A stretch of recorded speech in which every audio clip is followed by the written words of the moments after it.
set you up so that you're sitting at tables with Maranatha and River City folks sitting together. And we did that because when we're having small group discussion, we really want to experience some of that cross-fertilization, hear each other's stories, and really work on that in our small groups. We're not doing small group discussion today, but what we also want to do is not only that small group discussion that is between the two churches, we want to help you establish triads of people.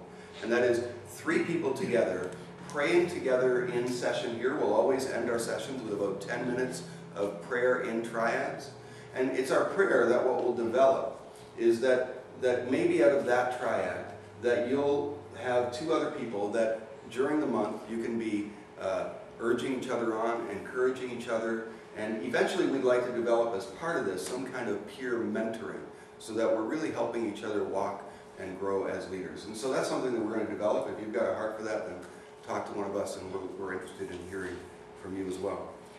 The last thing, Daryl and I, we have credentials, and we got these plaques on the wall that say we have a degree from some school or whatever, but we're not coming here as experts. We're coming here as tour guides. There's something that's greater than any of us knows that we're going to be learning together. And so we feel like our role is to facilitate the course and to give guidance where it's needed, to bring in other teachers where that's helpful. Sometimes they'll be live, sometimes there will be short video clips, and we're just trying to make sure that it's good material. We really want to respect your time, and so we want to come alongside. And so think of us as your tour guides that way. Before we got about 5 minutes right now that we want to spend doing a little bit of question and answer. You might have questions about details that we haven't thought of, right? There were some details we hadn't thought about this morning about, maybe you should place 2 coffee pots and sort of spread the room out and so on. And so there's probably other things. So maybe if you have questions, we could address some of those now, and then we're going to get into the session proper in about 5 minutes. So any questions this morning? And if you'd like to, during this time of questions, feel free to grab some more food, grab some coffee. I'm just really thankful for Trish from Aragon, who's, and by the way, 1 month Maranatha is going to provide the breakfast, next month River City is going to provide the breakfast, and I think, and we said it was going to be a competitive thing, right? Next month we tried to set the bar up here, and then River City, so I can't wait until June 1st. By the end it'll be Lang's Hall here. So, but Trish from Aragon and her husband and their 3 little children were here at about 6:30 this morning setting up breakfast, and Trish's dad was here. We got a couple other volunteers that are going to be cleaning up, and so I'm just so thankful for the food that we can have, and just bless them by leaving all kinds of empty plates, okay? So let's take 5 minutes of questions, and if you want to grab some more food, go ahead. Anybody have any questions?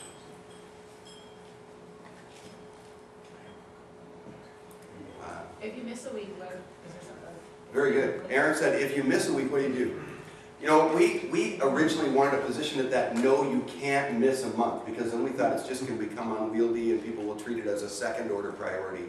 We really want to urge that you're here, because if you're here, you're going to be able to take part in the discussion, you're going to be able to take part in your prayer triad, and so that's important. So to the extent that it's possible for you, right, to look at those dates, to mark them off in your calendar, and to be here. Now, having said that, last night Brian Rogers, one of our volunteers, he's going to be in this class, but his wife gave birth to a baby last night, and so I'm pretty excited.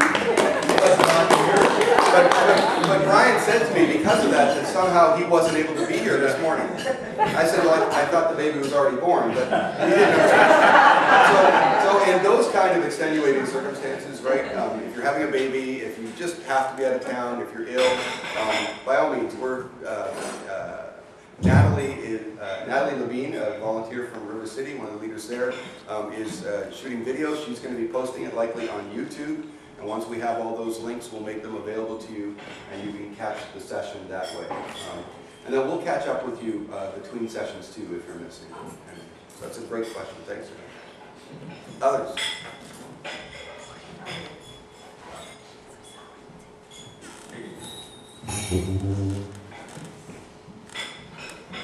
Wow, we have explained ourselves so thoroughly that we have like nothing left to say. Is that it?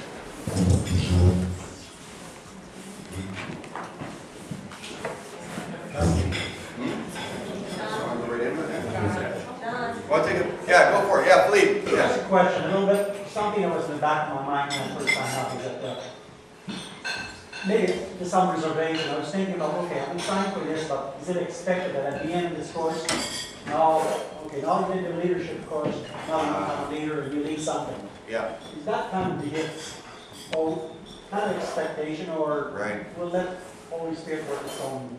Very good. Yeah. Very good question. Is this just Daryl and my funneling process to get you to serve? No, it's not that. Sometimes God will use pastors to help you understand God's will for your life, but more than anything else, let that be the Holy Spirit's leading. This isn't our specific direction that we want to get you in this class so that we can plug you into a leadership role. It's more about helping you as a leader develop. One of the books that both River City and Maranatha has worked on together over the last year, remind me the title, Reggie, of the book. Because everything must change. That's not it. Reggie McNeil's book, I forget the title, anybody on the leadership team remember it? Present future. Present Future, yeah. And Present Future talked about that we're not just trying to build a particular church, but we're trying to build a kingdom, right?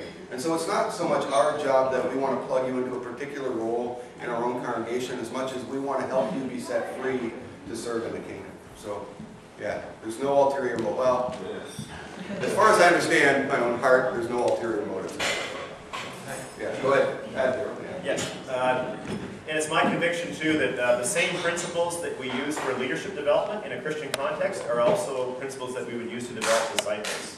So I think if we raise the watermark of disciples in the church, the whole church benefits. Nice.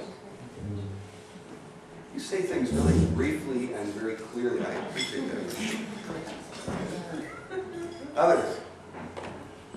We're just getting about a minute stretch then, and then we're going to go into the Seeking God's Face portion.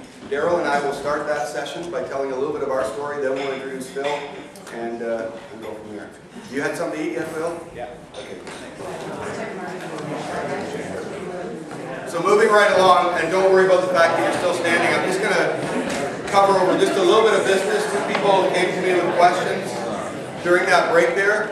One person asked, if we're part of a couple, what do we get to have two of again for $70 and one of which?